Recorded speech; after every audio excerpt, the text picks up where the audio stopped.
Alright, here's my audience. Is that how you do that? What are you doing? No, just hold it and watch me. Okay. So, here's my attention getter. Bioremediation is something most of you probably don't even know of. I'm Andrew, and I will be telling you about the great use of bioremediation. So this method is a method that cleans up the earth, which is something the world really needs right now. I recently brushed up on the topic of this bioremediation as I've done some studying on it in my college biology class. There's so much I'd like to talk about this subject, but I'll mainly be focusing on what it is, how it works, and why it's important. Bioremediation is an interesting way of cleaning up certain environmental disasters. It's defined as just the use of natural occurring or deliberately introduced microorganisms to consume and break down environmental pollutants to clean up a polluted site. There are two classes of bioremediation, in situ and ex situ. The in situ is where the contamination is treated at the site. Ex situ is when you take the contamination out and then treat the stuff at somewhere else.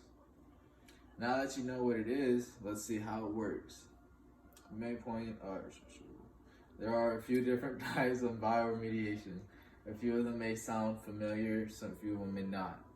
There's phytoremediation, land farming, bioleaching, composting, bioventing.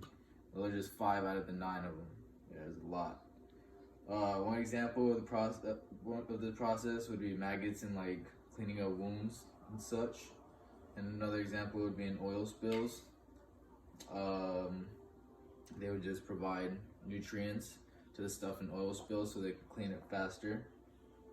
Alright, bioremediation is something that's hard to understand, so let's see why it's so important.